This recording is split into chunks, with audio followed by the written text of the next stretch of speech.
Hello students, in the last class we have seen, in the last video we have seen about the S attributed definitions and their bottom up evaluation. Now we will see only the definition of L attributed. What is L attributed definition? L attributed definitions contain both synthesized and inherited attributes, but they do not need to build a dependency graph to evaluate them.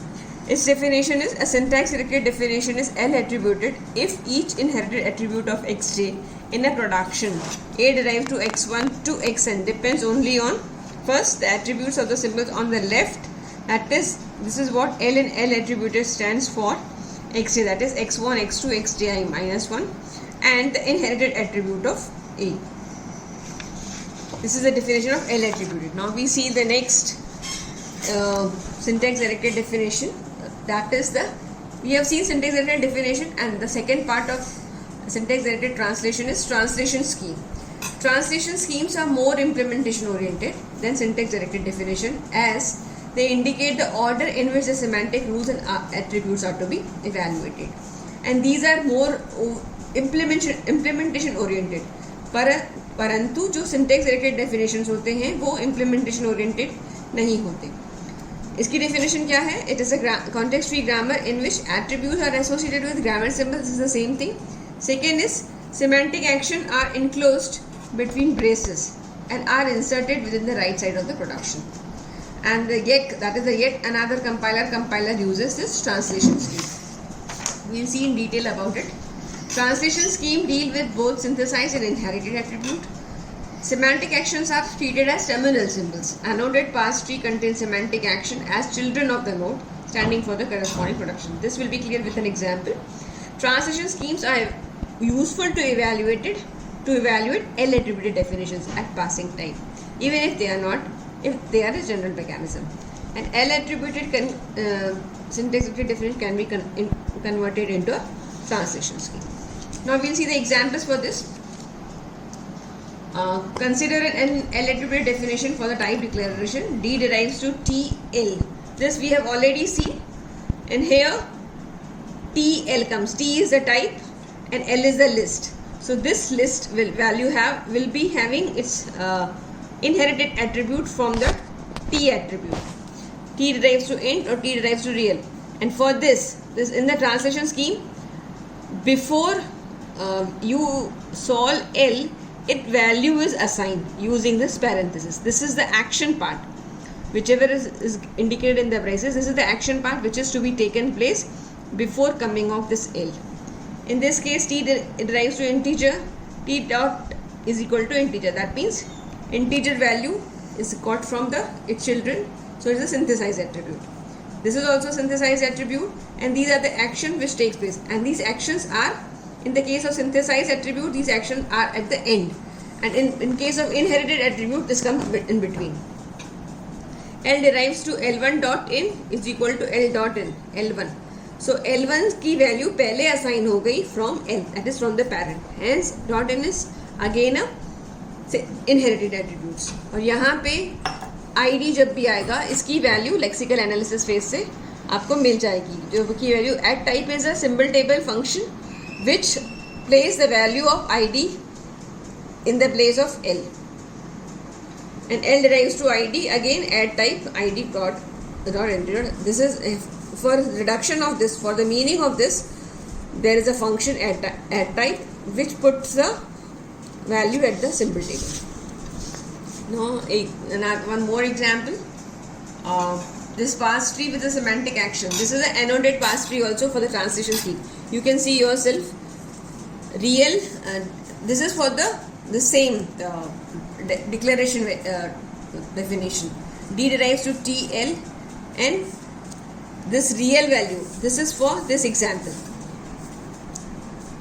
Real value is assigned to T, that is T dot type. This is a synthesized attribute. Here type is a synthesized attribute, and L dot n is equal to T dot type. This value will be taken from the T dot type. That means it will have the value real here. And this is another derivation, L1 comma ID. So this comes here, L2 comma ID, and this comes here, and this comes here. So these are values which are transferring from one end to the another using the inherited attributes. Here the traversing the path tree in the depth first order, and we evaluate the attributes. So ID1, ID2, ID3, all the attributes are evaluated. ID3 gets its value from ID2, ID2 gets its value from ID1, and ID1 gets its value from DL, which comes from the synthesized attribute, and these are all inherited attributes. There is one more application of this translation scheme. Suppose this is an expression, this is a translator which has the form for converting in the infix form. It translates, and we'll translate this into the postfix form. For example, this is the expression given, expression derives to expression plus term, and here we have to print plus.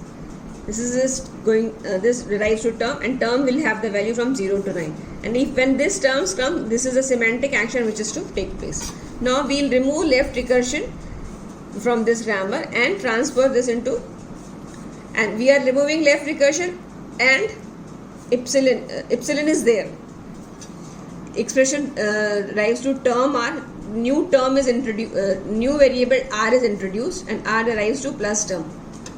You see here there is a left recursion here. So in this expression, in this production, left recursion is removed, and a new variable r is introduced. R derives to plus term, and this is just as it is, 0 to 9.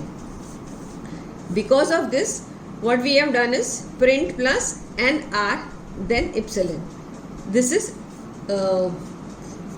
plus term r. This is the after removal, and this is a semantic action which is added in between. This is after conversion to after removal of left recursion.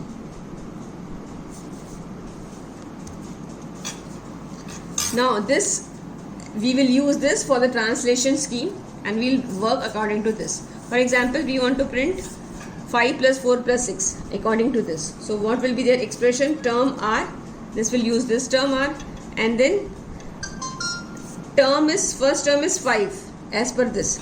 So it will print 5. So 5 will be printed, and it comes for the r. r का expansion है plus term print r.